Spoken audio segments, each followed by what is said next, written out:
Hello, everyone. Dan here from the Next Issue Podcast. On today's video, we'll be doing a review for a new DC series, Absolute Power Task Force 7, number 1. This is a new book. Of course, this is a tie-in into the Absolute Power event. As you can see, this is a miniseries, 1 of 7, written by Leah Williams with art by Caitlin Yarsky, Alex Gomeres on colors, letters by Dave Sharp. In this issue, let's talk about what's going to happen. The trinity of evil forces target the Marvel family. Last Sun strikes. Super, no more. Last Sun, if you missed it and if you haven't read Absolute Power, you probably want to go check that out. Last Sun is the Amazo droid that took Superman's powers.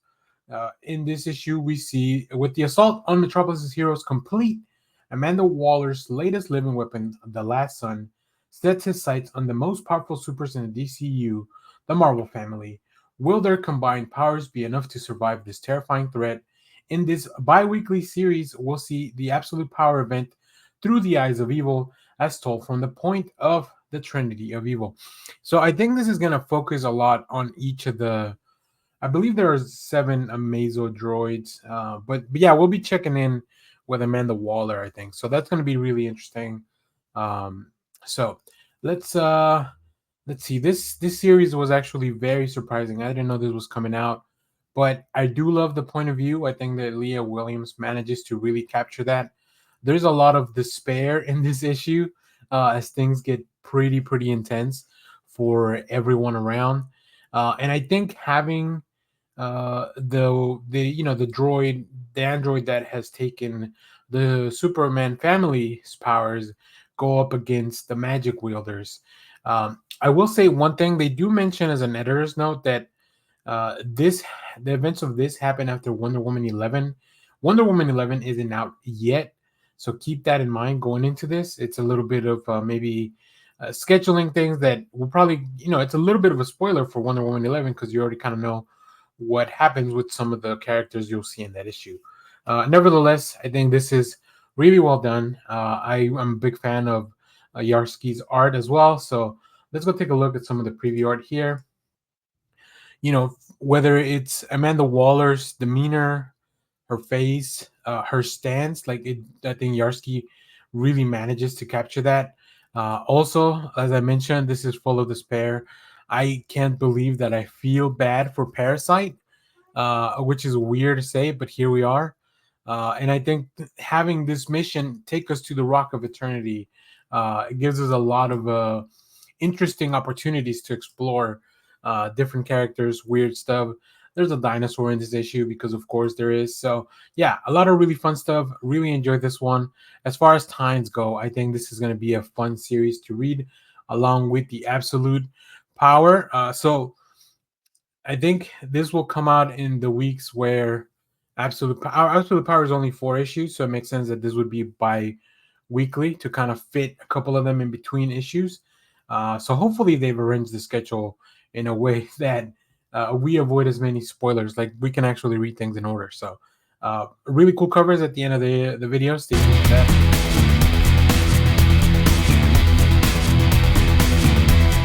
Hello, everyone. Daniel here from the Next Issue Podcast. On today's video, we'll be doing a review for Action Comics 1067. As you can see, the Superman Superstars event returns as we did with Jason Aaron run.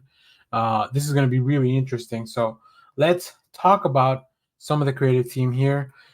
In this first part, we have the Challenge from the Stars Part 1, written by Gail Simone with pencils by Eddie Barrows, inks Danny Mickey, and colors by Rex Locust with letters by Dave Sharp. Now, there is a second story, so we'll definitely talk about that in a minute. Let's go take a look. And I didn't mean to show you some preview art, but here we are now. Let's actually talk about the issue before we get into this. So a few quick things. Now, Action Comics has been doing, after the long-running story that we had, they've been doing these little things where they have guest teams come in and tell short stories. We also had the House of Brainiac crossover. So we are back to this Superman Superstars. So we have Gail Simone writing Action Comics, which is very exciting.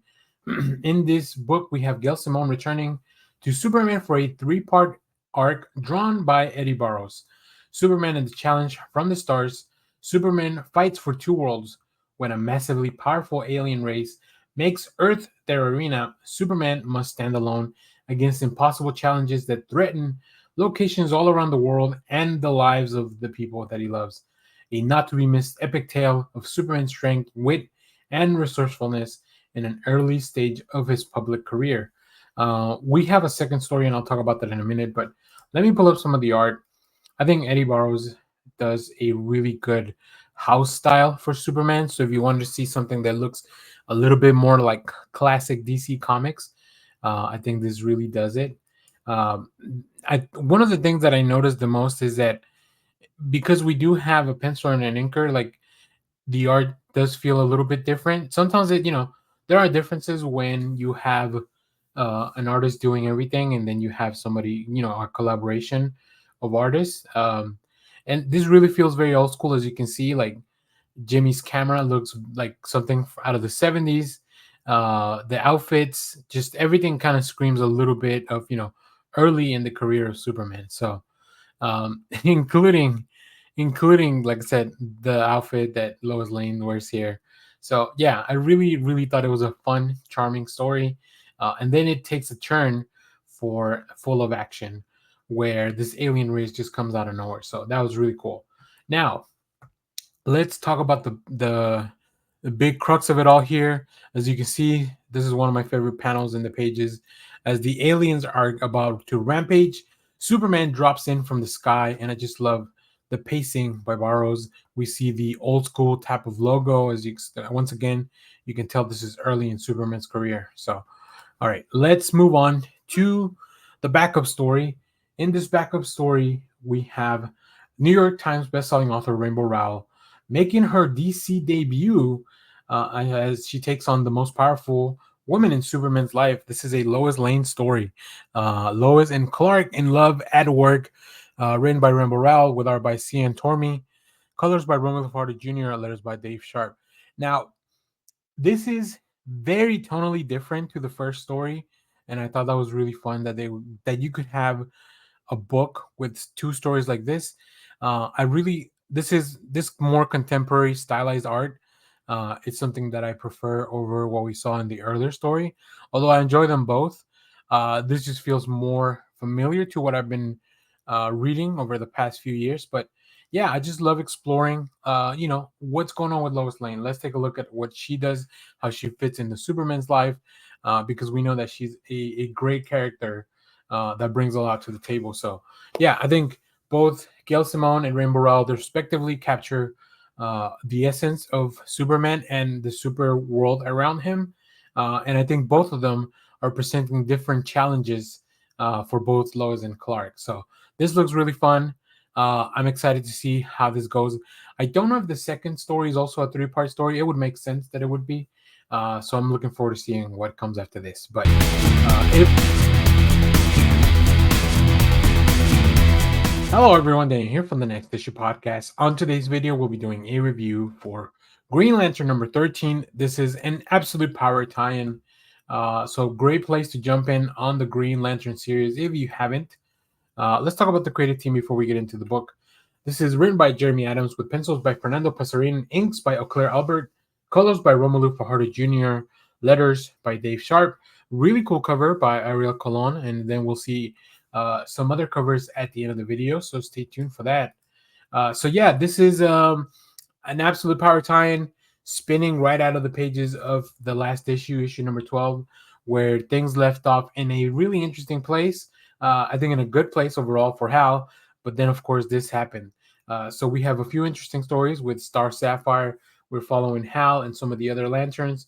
We're also following Sinestro, who is now wielding a red ring, as you might have seen from the cover. And then we're also going back to the original Green Lantern. So in this issue, Back on Earth and on the Run, Hal is the latest casualty of Amanda Waller, depowered and back on Earth. Hal needs to find a way to get to the new power battery to recharge, but Tharos has other plans, and Hal is being hunted by the most dangerous aliens on the planet. We also have a secret origin of Lord Premier Tharos, the ruler of the United Planets. We see that in the backup story here. So very interesting stuff. If you really wanted a little bit more, one of the things that I really enjoyed about Jeremy Adams's run on Green Lantern is that he's very capable of fitting in these event tie-ins in a very seamless fashion. I think it's whether it's him or editorial or everybody working together as comics is very collaborative. I really appreciate that. The events really kind of feel like they fit naturally into the stuff that's going on with the main series. So that's really cool. I appreciate when things feel cohesive as opposed to a little bit disjointed. Sometimes these events can be disruptive. But we also have the pencils by Passerin are really cool. We get to see some really gnarly stuff, including Hal getting beat up by King Shark. We'll see that in a minute in the preview pages. But yeah, it really works. You can really feel the pain. I think Passerin draws very muscular characters, which is fun to see, especially in an issue that's going to be action packed. But also manages to capture. I think it's very important that artists really capture the demeanor of Amanda Waller in a book, and I think Passerin does that for sure. So yeah, quite an enjoyable issue. Let's go take a look at some of the preview art. And here's the aforementioned beating up of Hal that I was talking about by King Shark. And as I mentioned as well, you see Amanda Waller just standing there, kind of like a boss, and you get all the context that you need for this, right? And then as we keep going, we see that the Amanda Waller's objective is to torture Hal to find out how has he been powering his ring. Now we know because we found out, I believe in issue 8 or 9, we found out about this other battery of power that resides on Earth, which is one of the reasons that the Earth has so many Green Lanterns. So yeah, it's really fun stuff. Of course, this is now an escape mission for Hal. In the meanwhile, we have to figure out what's going on with all the other characters, where we see some of these Amazo droids target some of the other lanterns that are roaming around on Earth. So this is really cool stuff. A great way to tie in into the story, but still keep the focus on the Green Lanterns. So if you have read this, let me know what you thought about it down in the comments. And as always, thank you for watching, everyone. Remember to share, like, subscribe, hit the bell so you know when we go live. That is most Saturdays, 10 a.m. Central Standard Time. Stay tuned. We have more comic reviews, trailer reactions, TV recaps, all that fun stuff in the channel. Thanks for watching, everyone. Bye-bye.